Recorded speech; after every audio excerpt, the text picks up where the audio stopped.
mengucapkan selamat Natal dan Tahun Baru kepada Bapak Ibu Saudara. Tak terasa kita sudah berada di minggu terakhir tahun 2020. Sebelum kita memulai ibadah online kita minggu ini, ada beberapa informasi yang rindu saya sampaikan kepada Bapak Ibu Saudara. Informasi pertama yaitu jika Bapak Ibu Saudara ingin memberikan persembahan, Bapak Ibu Saudara bisa mentransfer ke rekening berikut ini. Dan kedua, Bapak Ibu Saudara jika memerlukan pelayanan doa dan lain sebagainya, Bapak Ibu Saudara bisa menghubungi ke nomor WA yang ada di berikut ini. Dan pengumuman terakhir, kami rindu Bapak Ibu Saudara bisa memfollow semua akun sosial media GBI Harapan Indah 4. Mari Bapak Ibu Saudara terus jaga kesehatan, ikuti protokol kesehatan yang ada, biar kita semua dalam keadaan sehat, dalam keadaan baik. Sebelum kita ibadah, mari kita berdoa bersama. Terima kasih Tuhan atas kasih dan anugerah-Mu atas hidup kami ya Bapa. Kami mengucap syukur buat kebaikan-Mu Tuhan. Kalau minggu ini Tuhan, kami ada di penghujung tahun 2020. Kami percaya Tuhan akan selalu menyertai setiap langkah kami. Tuhan akan selalu menyertai hidup kami ya Bapa. Terima kasih Tuhan, kami mulai ibadah hari ini Tuhan dengan penuh sukacita Tuhan. Kiranya Tuhan hadir di tengah-tengah ibadah kami, hadirat Tuhan ada di tengah-tengah kami. Terima kasih Tuhan Yesus, kami sudah berdoa dan mengucap syukur. Terima kasih, Tuhan Yesus memberkati. Selamat beribadah. Mazmur 91 ayat 1 sampai 16. Orang yang duduk dalam lindungan yang tinggi dan yang bermalam dalam naungan yang maha kuasa akan berkata kepada Tuhan, tempat perlindunganku dan tubuh ketahananku, Allahku yang dipercayai. Sungguh Dialah yang akan melepaskan engkau dari jarak penangkap burung, dari penyakit sampar yang musuh. Dengan tepatnya Ia akan melindungi engkau, di bawah sayapnya engkau akan berlindung. Kesetiaannya ialah perisai dan penutupku. Engkau tahu sertaku terhadap pedasnya benang, terhadap panah yang terbang di waktu siang, terhadap penyakit sampar yang berjalan di dalam gelap, terhadap penyakit menular yang mengamuk di waktu petang. Walau 1.000 orang rebah di sisimu dan 10.000 di sebelah kananmu, tetapi itu tidak akan menyimpamu. Engkau hanya menontonnya dengan matamu sendiri dan melihat pembalasan terhadap orang-orang fasik. Sebab Tuhan Dialah tempat perlindunganmu, yang Maha Tinggi telah kau buat tempat perteduhanmu. Malapetaka tidak akan menimpa kamu, dan tulah tidak akan mendekat kepada kemahmu. Sebab malaikat-malaikatnya akan diperintahkannya kepadamu untuk menjaga engkau di segala jalanmu. Mereka akan menatang engkau di atas tangannya, supaya kakimu jangan terjatuh kepada batu. Singa dan ular gedung akan kulahi, engkau akan menginjak anak singa dan ular naga. Sungguh hatinya melekat kepadaku, maka aku akan meluputkannya. Aku akan membentenginya, sebab ia mengenal namaku. Bila ia berseru kepadaku, aku akan menjawab. Aku akan menyertai dia dalam kesesakan. Aku akan meluputkannya dan memuliakannya. Dengan panjang umur, akan kukenyangkan dia dan akan kuperlihatkan kepadanya keselamatan daripadaku. Shalom saudara kekasih. Mari kita akan sama-sama mendeklarasikan Pentakosta ketiga. Mari saudara bersama-sama. Pentakosta ketiga. Yang pertama adalah Pentakosta ketiga adalah pencurahan Roh Kudus yang dahsyat di zaman now, melebihi yang terjadi di Azusa Street. Kedua, Pentakosta ketiga akan mengakibatkan penuaian jiwa yang terbesar dan yang terakhir sebelum Tuhan Yesus datang kembali. Ketiga, Pentakosta ketiga akan membangkitkan generasi Yeremia, yaitu anak-anak muda yang dipenuhi oleh Roh Kudus, cinta mati-matian kepada Tuhan Yesus, tidak kompromi dengan dosa, dan akan bergerak untuk memenangkan jiwa. Keempat, Pentakosta ketiga lahir di Indonesia dan bergerak ke bangsa-bangsa. Gerakan ini dari timur ke barat dan akan kembali ke Yerusalem. Kelima, Pentakosta ketiga akan memberikan kuasa untuk menyelesaikan amanat agung, dan setelah itu Tuhan Yesus datang kembali. Mari kita akan mulai ibadah kita. Haleluya. Persiapkan hati kita untuk kita menyembah Tuhan.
Shalom saudara, di dalam edisi Voice of Pentecost kali ini, saya akan berbicara mengenai apakah mempercayai mujizat itu rasional. Kenapa? Karena sebagian orang Kristen menganggap orang Pentakosta tidak rasional ketika mempercayai mujizat, karunia roh, suara Tuhan, dan juga nubuatan serta hal supernatural lainnya. Mereka menganggap iman yang rasional adalah iman yang tidak bertentangan dengan hukum alam. Apakah benar demikian? Mari kita simak penjelasannya. Untuk itu, kita perlu mengetahui apa itu definisi iman. Saudara, dalam Ibrani 11 ayat yang pertama, iman adalah dasar dari segala sesuatu yang kita harapkan dan bukti dari segala sesuatu yang tidak kita lihat. Dalam ayat ini jelas ada hubungan nyata antara harapan, apa yang kita inginkan dalam kehidupan kita, juga penglihatan. Kita ambil contoh, salah satu pahlawan iman di dalam pasal 11 yaitu Yusuf. Yusuf melihat jauh ke depan bahwa umat Israel akan keluar dari Mesir.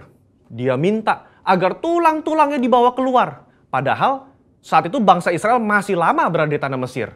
Tetapi itulah iman. Iman Yusuf menjadi dasar dari sesuatu yang dia harapkan sesuai dengan janji Tuhan. Dan dia berani berkata-kata. Pembacaan seperti inilah yang ditegaskan oleh umat Pentakosta ketika kita berbicara tentang iman. bahwa apa yang dialami oleh tokoh Alkitab dapat juga dirasakan dan dialami oleh kita hari ini. Iman Pentakosta bukan hanya pengakuan kognitif semata, tetapi iman yang dihidupi dari hari ke hari. Kita percaya sepenuhnya bahwa Alkitab diinspirasikan Roh Kudus untuk mengungkapkan isi hati Allah kepada manusia. Saya bacakan di dalam Yohanes 14 ayat yang ke-6. Tuhan Yesus berkata, kata Yesus kepadanya, "Akulah jalan dan kebenaran dan hidup. Tidak ada seorang pun yang datang kepada Bapa kalau tidak melalui aku." Yesus tidak mengatakan bahwa dia akan menunjukkan kita kebenaran. Tapi Yesus sendiri mengatakan bahwa akulah kebenaran itu sendiri. Jadi jika Yesus adalah kebenaran, maka apa saja yang dikatakan oleh dia adalah benar adanya. Dengan demikian, kita dapat percaya kepada dia yang berjanji. Sesungguhnya barang siapa percaya kepadaku, ia akan melakukan juga pekerjaan-pekerjaan yang aku lakukan. Bahkan pekerjaan-pekerjaan yang lebih besar daripada itu, sebab aku pergi kepada Bapa. Berarti, kalau iman kita kepada Allah yang sanggup berbuat mujizat di Alkitab, kita juga berperilaku dan bertindak bahwa Allah sanggup berbuat mujizat di zaman now. Nah, hal inilah yang kadang menjadi kendala bagi sebagian orang Kristen. Bagi mereka, iman yang rasional adalah iman percaya yang tidak bertentangan dengan hukum alam. Kalau ada mujizat atau hal supernatural terjadi, mereka beranggapan berarti Allah sedang melawan hukum alam yang dibuatnya sendiri. Pemahaman ini dikenal dengan teori deisme. Menurut Dallas Willard, ada dua jenis penganut teori deisme. Deisme asli dan deisme Alkitab. Penganut deisme Alkitab adalah mereka yang mengakui mujizat terjadi di zaman Alkitab, tetapi meragukan bahwa Allah masih bertindak dan berbicara dengan pola yang sama sekarang seperti di Alkitab. Dengan kata lain, Allah mengundurkan diri setelah Alkitab selesai ditulis. Kalau penganut deisme asli, lebih ekstrim lagi. Mereka percaya Allah tidak terlibat aktif dalam dunia manusia setelah alam semesta diciptakan. Dunia hanya berputar kepada poros ilmu pengetahuan dan hukum alam saja. Nah, konsep ini, saudara, dipelopori oleh David Hume dan Baruch Spinoza. Baruch Spinoza berkata, mujizat tidak mungkin terjadi. Kenapa? Karena jika Allah melakukan hal yang supernatural, maka dengan sendirinya Allah melawan hukum alam yang diciptakannya sendiri. Sehingga ada inkonsistensi dalam diri Allah. Pemikiran ini nggak tepat. Karena mereka mengabaikan sosok Allah yang berdaulat, yang ada di luar dimensi ruang dan waktu manusia. Ketika mujizat terjadi, Allah tidak menentang hukum yang dibuatnya sendiri. Tapi dia mengintervensi agar maksud dan tujuan ilahinya tercapai. Sebagai ilustrasi, jika saudara melepaskan buah apel, maka apel tersebut akan jatuh ke tanah. Tapi jika tiba-tiba ada seseorang menangkap apel tersebut sebelum menyentuh tanah, maka bisa dikatakan orang tersebut telah mengintervensi hukum gravitasi, bukan mengubah atau bahkan meniadakannya. Sama dengan mujizat. Allah tidak mengubah atau menentang hukum yang dia ciptakan sendiri. Dia hanya mengintervensi agar maksud dan tujuan ilahinya tercapai. Orang percaya harus hati-hati terhadap paham deisme ini. Karena kalau tidak, ini akan mempengaruhi cara kita melihat dan menafsir fenomena ilahi. Orang yang percaya kepada paham deisme akan selalu menolak klaim mujizat dan hal supernatural lainnya. Meskipun bukti-bukti di lapangan berbicara sebaliknya. Mungkin saudara pernah mendengar argumen dari 1 Korintus 13 ayat 8 dan 10. Saya bacakan. Kasih tidak berkesudahan, nubuat akan berakhir, bahasa roh akan berhenti, pengetahuan akan lenyap. Tetapi jika yang sempurna tiba, maka yang tidak sempurna itu akan lenyap. Karunia nubuatan, suara Tuhan, bahasa roh, dan mujizat seharusnya sudah lenyap sekarang. Kenapa? Karena yang sempurna sudah tiba. Mereka berpikir yang sempurna itu adalah ketika Alkitab selesai ditulis. Padahal, kalau dilihat dari konteks tulisan Paulus secara menyeluruh, banyak teolog dan gereja mengafirmasi bahwa yang dimaksud dengan sempurna itu adalah kedatangan Yesus kali yang kedua untuk menjemput umatnya. Ketika kita sudah berada di sorga, nubuat sudah tidak perlu, mujizat sudah tidak perlu, karena kita sudah berjumpa dengan Yesus. Saudara, kalau saya boleh rangkum, maka mempercayai mujizat adalah ekspresi dari iman yang rasional. Iman yang rasional itu melibatkan logika, otoritas firman, dan pengalaman rohani. Apa yang Roh Kudus katakan kepada saudara lewat firman-Nya, itulah yang kita hidupi dan perkatakan. Kalau Yesus yang kita sembah memberikan begitu banyak contoh dalam pelayanannya dengan mujizat, mari kita melayani dengan semangat dan percaya bahwa Roh Kudusnya akan meneguhkan pelayanan kita semua dengan tanda dan mujizat. Haleluya. Saudara, untuk penjelasan lebih lengkapnya dari tim teologia kami, jangan lupa buka link yang ada di atas atau scan QR Code yang tersedia. Tuhan Yesus memberkati. Amin. Puji nama Tuhan Yesus, mari bersyukur. Saat ini kita akan mendengarkan kebenaran firman Tuhan. Mari kita persiapkan hati kita, biar hati kita dan lembutkan terlebih dahulu oleh Tuhan. Siap ditalam dengan benih-benih kebenaran firman Tuhan. Ini setiap kami Tuhan. Haleluya, haleluya.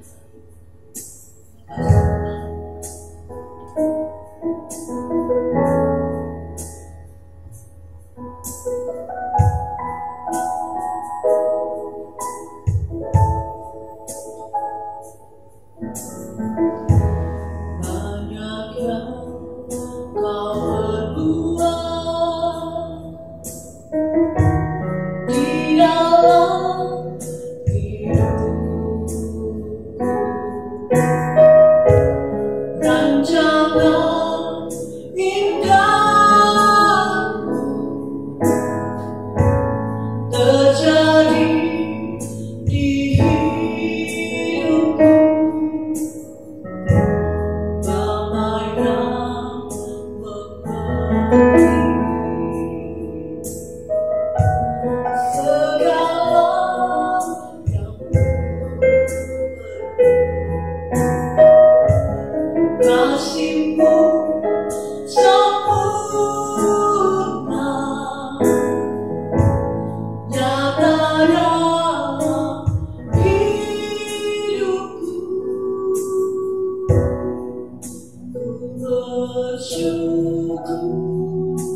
bersyukur kepadamu ya Bapa. Anugerah pemeliharaanmu begitu sempurna dalam hidup kami, sampai kami boleh ada saat ini sebagaimana kami ada. Terima kasih kami ada di minggu terakhir dari tahun 2020 Tuhan. Biarlah kiranya sebelum kami mengakhiri tahun ini, kami boleh merenungkan akan kebaikan-Mu ya Tuhan. Dan masih ada di bulan Natal ini, biarlah kami Tuhan belajar untuk menjadi orang yang lebih baik memberi daripada menerima. Terima kasih Tuhan, kami menyiapkan hati kami untuk menerima kebenaran firman-Mu di dalam nama Yesus Tuhan. Haleluya, amin. Shalom Bapak Ibu Saudara dikasih Tuhan, dimanapun saudara berada, senang sekali bisa kembali menyapa Bapak Ibu Saudara. Dan kita ada di penghujung daripada tahun 2020 Saudara, dan hari ini adalah minggu terakhir dari tahun 2020. Saya percaya 52 minggu sudah kita ada di minggu ini, di tahun ini, dan begitu banyak hal-hal yang sudah kita lewati.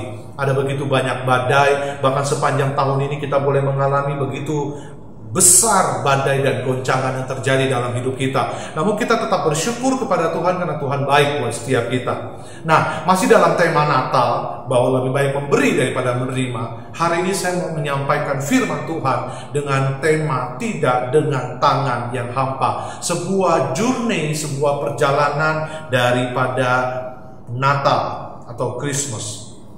Saya dahului dengan nubuatan yang dari kitab Yesaya. Dalam Yesaya pasal 9 ayat yang kelima dikatakan, sebab seorang anak telah lahir untuk kita, seorang putra telah diberikan untuk kita, lambang pemerintahan ada di atas bahunya, dan namanya disebutkan orang penasehat ajaib, Allah yang perkasa, Bapa yang kekal, Raja damai. Nah Bapak Ibu Saudara, seperti Bapak Ibu Saudara ketahui bahwa nubuatan ini adalah nubuatan yang disampaikan dalam kitab Yesaya itu ribuan tahun sebelum Yesus lahir. Bahkan dalam Yesaya 60 ayat 6 juga disampaikan sebuah nubuatan bahwa sejumlah besar unta akan menutupi daerahmu. Unta-unta muda dari Midian dan Eva, mereka semua akan datang dari Sheba, akan membawa emas dan kemenyan, serta memberikan perbuatan masyhur Tuhan. Ini juga nubuatan yang disampaikan tentang kelahiran Yesus Kristus atau kelahiran Mesias, di mana kita tahu bahwa orang-orang dari Sheba yang dimaksud ini adalah para orang-orang pintar, yaitu yang kita sebut dengan orang-orang Majus. Nah, penggenapannya, kedatangan orang-orang Majus dari timur mencari bayi Yesus dengan rombongan unta serta membawa emas, kemenyan, dan mur. Dalam Matius 2 ayat pertama sampai dengan ayat ke-12, di mana ini menjadi peristiwa yang sudah kita ketahui semua ceritanya. Namun, sebelum itu, kita mau kembali ke perjanjian lama. Ada sebuah kebiasaan yang dilakukan orang-orang Yahudi pada saat mereka mau datang menjelang hari-hari raya. Ulangan 16 ayat 16, 3 kali setahun orang laki-laki di antaramu harus menghadap hadirat Allah, menghadap hadirat Tuhan Allahmu, ke tempat yang dipilihnya, yakni pada hari raya roti tidak beragi, pada hari raya 7 minggu, dan pada hari raya pondok daun. Janganlah ia menghadap hadirat Tuhan dengan tangan yang hampa. Saya mau menggarisbawahi kalimat janganlah ia menghadap hadirat Tuhan dengan tangan yang hampa. Kita tahu bahwa Natal itu bicara mengenai sacrifice. Natal itu bicara mengenai memberikan yang terbaik yang sudah Tuhan anugerahkan dalam hidup kita, yaitu pribadi Yesus sendiri. Dan Natal juga bicara mengenai love, kasih. Bagaimana kita harus mengekspresikan kasih kita kepada Allah. Ribuan tahun yang lalu sudah digenapi atau sudah dinubuatkan dalam kitab perjanjian lama dan tergenapi dalam kitab perjanjian baru, yaitu kelahiran Yesus Kristus. Nah, kebiasaan dalam perjanjian lama, orang-orang Yahudi selalu datang menghadap hadirat Tuhan, dikatakan 3 kali setahun. 3 kali setahun mereka datang menghadap Tuhan, tidak dengan tangan yang hampa. Artinya mereka membawa sesuatu kepada Tuhan. Ini bicara mengenai penyembahan. Ini bicara mengenai hidup kita yang selalu memberi yang terbaik buat Tuhan. Jangan menjadi orang yang selalu mau menerima. Ini waktunya, karena kita sudah menerima kebaikan Tuhan, kita sudah menerima anugerah Tuhan. Inilah saatnya kita kembalikan kepada Tuhan di momentum Natal ini. Ya, seperti kita ketahui bahwa orang-orang yang sangat educated, yaitu para orang Majus, mereka datang mengikuti bintang tersebut dan mereka membawa persembahan yang terbaik bagi Tuhan. Dalam Matius pasal 2 ayat 1-12, di mana dikatakan, datanglah orang-orang Majus dari timur ke Yerusalem. Mau ngapain mereka? Tentunya mereka mau bertemu dengan juru selamat yang baru lahir. Lalu orang Majus, mereka ini adalah orang-orang cendekiawan, katakan ahli astronomi, dan mereka adalah orang-orang kaya. Nah, mereka bukan menjadi orang kaya yang pelit, tapi mereka orang kaya mengerti bahwa ada raja lahir, jadi mereka harus datang mempersembahkan yang terbaik saat itu. Nah, timur yang dimaksud itu adalah Persia, jadi mereka ini datang dari Persia. Persia to Yerusalem itu jaraknya 1600 km. Nah, 1600 km saat ini itu ditempuh selama 2 tahun. Ditempuh selama 2 tahun perjalanan ini, dan tentunya ini bukan sebuah perjalanan yang mudah. Mereka datang mempersembahkan emas, kemenyan, dan mur. Nah, Bapak Ibu Saudara yang kasih Tuhan, saya mau sampaikan apa itu emas, kemenyan, dan mur kepada kita, supaya kita mengerti bagaimana mereka mengekspresikan kasih mereka kepada Tuhan Yesus yang baru lahir saat itu. Emas, sama halnya dengan saat ini, emas itu sangat berguna. Emas itu bisa untuk bisa mendapatkan emas, kita nih ya harus menggali dasar tanah. Kalau zaman Alkitab ya, Bapak Ibu Saudara. Nah, hal ini sulit dilakukan karena tidak ada alat-alat seperti sekarang ini yang kita gunakan. Jadi memang emas itu barang yang sangat berharga. Nah, emas itu selalu berarti sesuatu yang dapat ditukarkan, sesuatu berharga atau barang berharga yang dapat ditukarkan. Nah, bagi Maria dan Yusuf pasti akan sangat berarti karena mereka melakukan sebuah perjalanan ke Mesir dan akan memerlukan makanan, pakaian, dan tempat tinggal. Jadi ketika diberi emas, emas itu sangat berarti, bisa ditukarkan dengan banyak hal. Nah, secara simbolis, emas melambangkan kedudukan seorang raja. Raja bahwa Kristus adalah untuk kita. Emas juga melambangkan sebuah proses pemurnian yang kita alami dalam menghadapi ujian sebagai orang Kristen. Emas juga adalah satu-satunya logam yang ketika dipanaskan dengan api tidak akan kehilangan sifatnya. Nah, berat, warna, ataupun bagian lainnya. Demikian pula dengan iman yang murni. Emas disebutkan dalam Alkitab bila berkenaan dengan kekuatan iman seseorang. Ayub menyebutkan emas setelah dia melalui segala ujian dalam Ayub pasal 23 ayat ke-10. Dia mengatakan, karena ia tahu jalan hidupku, seandainya ia menguji aku akan timbul seperti emas. Artinya lulus ujian, itu dia emas. Emas adalah sesuatu yang berharga. Lalu berikutnya adalah kemenyan. Kemenyan dibuat dengan memotong sebatang pohon arbor tarisfrom namanya, yang ada di Persia pada saat itu. Ada di Persia, Arab, dan India, jadi langka. Kemenyan ini seperti getah yang dikumpulkan dan kemudian dikeringkan selama 3 bulan sehingga menjadi seperti damar yang keras atau permen karet. Nah, kemenyan digunakan sebagai wangi-wangian, tetapi kebanyakan ditimbun sebagai bau-bauan yang harum selama penyembahan. Dalam Keluaran, Harun akan memakai kemenyan di altar sebagai persembahan yang harum bagi Tuhan. Nah, oleh sebab itulah, Bapak Ibu Saudara yang kasih Tuhan, kemenyan menjadi bau-bauan yang pantas bagi bayi Yesus. Sama seperti Tuhan yang disembah pada zaman Perjanjian Lama, kemenyan juga membantu membuat aroma fragrance di sekitar kandang domba yang menjadi harum karena ada banyak binatang di sekitar situ. Bapak Ibu Saudara dikasih Tuhan, itulah kemenyan. Dan yang berikutnya adalah mur. Mur sama dengan kemenyan sebetulnya. Masih tergolong merupakan getah dari pohon yang dikeraskan dan kemudian digunakan. Namun tidak sama dengan kemenyan yang wangi. Mur ini rasanya pahit.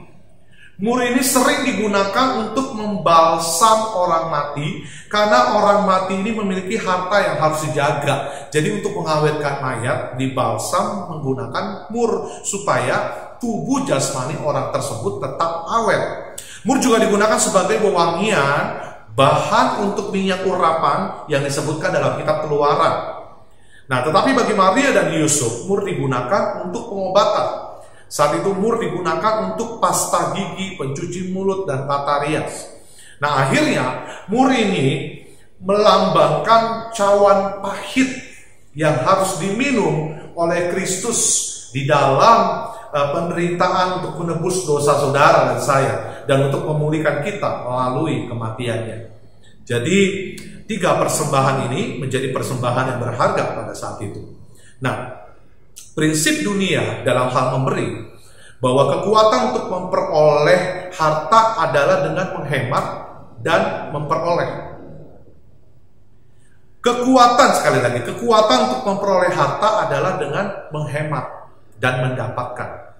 Nah, prinsip Allah justru sebaliknya atau kebalikannya. Di dalam kerajaan Allah, justru orang yang diberkati adalah orang yang menyebarkan harta dan menabur harta. Jadi, mengapa kita harus membawa persembahan kepada Tuhan? Mengapa kita harus memberi yang terbaik buat Tuhan? Mengapa kita harus datang kepada Tuhan tidak dengan tangan yang hampa? Yang pertama, karena Allah sudah memberikan teladan dalam hal berkorban. Kita tahu dalam Yohanes 3:16, Kristus hadir dalam hidup kita sebagai kasih karunia yang Tuhan berikan buat kita, dan kita mendapatkan jaminan keselamatan. Dan kematiannya di atas kayu salib merupakan bentuk korban yang tidak ternilai. Dalam 1 Petrus 1 ayat 18 sampai 19, kita tahu bahwa pengorbanan Kristus merupakan bukti bahwa dia telah memberi yang terbaik dalam hidupnya. Bagi siapa?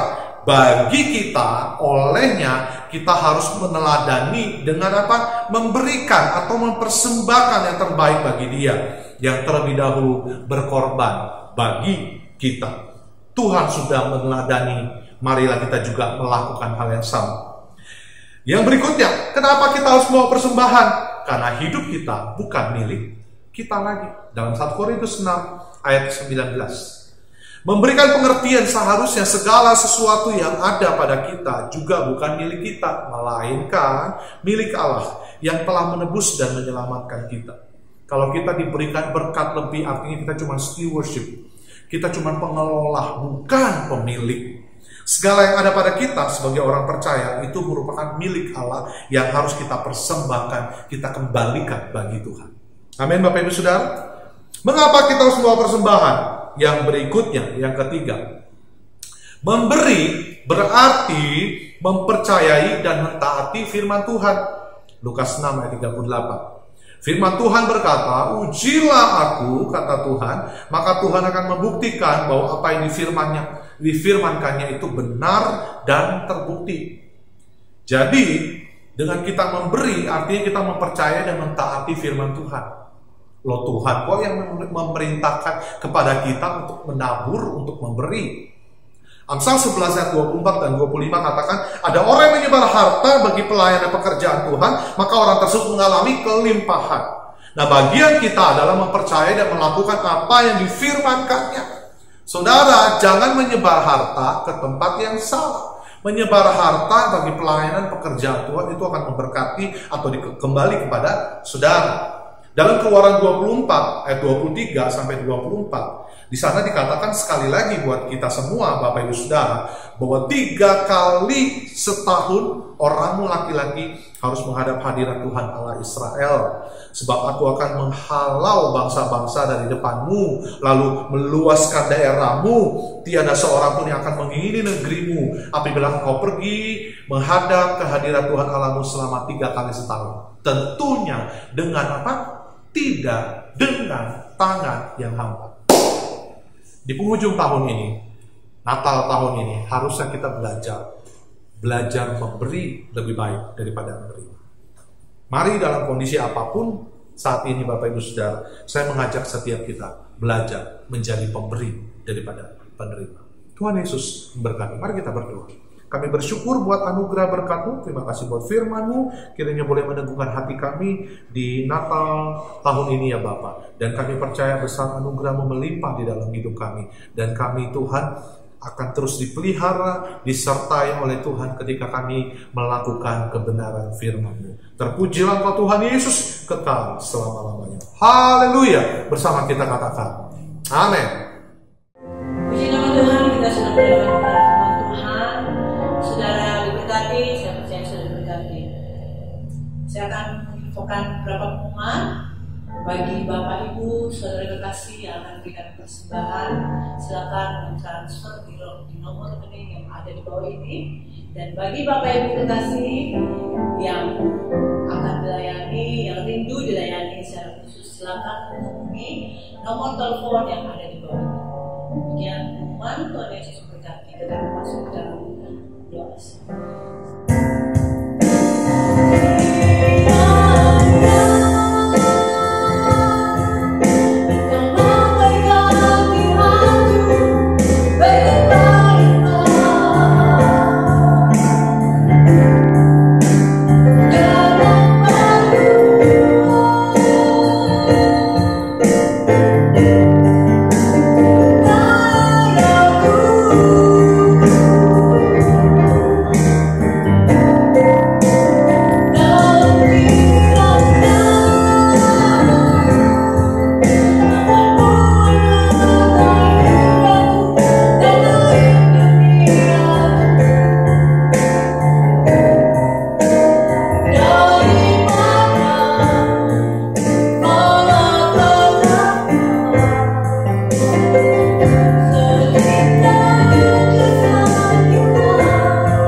Yang berat mendapatkan kekuatan yang baru, bahkan yang berkekurangan boleh mendapatkan berkat-berkat yang berlimpah.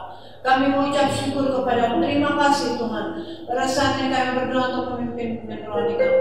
Kami berdoa Tuhan untuk Bapak pembina rohani kami, untuk Bapak Niko Nyoto Harjo.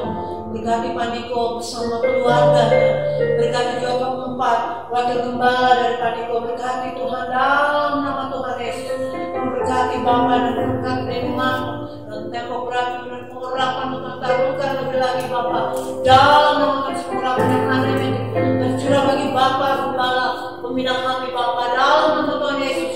Terima kasih Tuhan. Kami juga berdoa untuk karya 18 Bapak Andi Markus dan PH bersama keluarga Yesus dan anak itu. Berkati Bapak, berkati Tuhan juga keempat wakil gembala Tuhan, berkati dan pengurapan-Mu yang unlimited dengan perlindungan-Mu Tuhan, dengan tembok berapi-Mu Tuhan, menjauhkan dari panah api sejahat dengan perlindungan-Mu Tuhan, menyertai kami dan keempat wakil gembala dan semua gembala cabang ranting gembala Tuhan. Berkati dalam nama Tuhan Yesus. Tuhan jauh berkati Tuhan gembala Tuhan GBI Harapan Indah 4 Pak Yunus dan Ibu Nelly Tuhan berkati Bapak anaknya Tuhan, berkati keluarga besarnya, berkati pengembalaan ini Tuhan dalam nama Yesus. Biar terus ada terobosan yang baru Tuhan di gereja ini Bapak, dan penggenapan amanat agung-Mu Tuhan boleh terjadi tergenapi Bapak di gereja ini Bapak, dan penuaian jiwa terbesar dan terakhir boleh Tuhan terjadi Tuhan di tempat ini Bapak. Kami percaya di dalam nama Tuhan Yesus terjadi sesuai dengan kehendak-Mu Tuhan dalam nama Yesus. Dan kami akan berdoa untuk bangsa kami. Kau berkati bangsa kami Indonesia, berkati Tuhan kota Bekasi, berkati Harapan Indah Bapak dengan lautan-Mu. Berkati Tuhan jiwa-jiwa terjadi di Indonesia, di kota Bekasi, bahkan Tuhan di Harapan Indah Bapak. Indonesia dipenuhi dengan kemuliaan-Mu, Bekasi, Harapan Indah dipenuhi dengan kemuliaan-Mu. Terima kasih Tuhan, nama-Mu ditinggikan tempat ini Bapak, jiwa-jiwa banyak dimenangkan. Terpuji-puji nama-Mu Tuhan. Kami mengucap syukur kepada-Mu. Sebelum kami Tuhan mengakhiri kami rindu diberkati Tuhan, dan doa berkati kita angkat kedua tangan kita. Biarlah kiranya berkat kasih karunia dari Allah Bapa di surga, di dalam kasih Anak yang tunggal Yesus Kristus Tuhan, dan di dalam perlindungan dan persekutuan manis dengan Allah Roh Kudus menyertai saudara sekalian mulai hari ini sampai selama-lamanya. Kita yang percaya dan diberkati Tuhan, bersama kita katakan amin. Tuhan Yesus memberkati. Selamat berhari Minggu.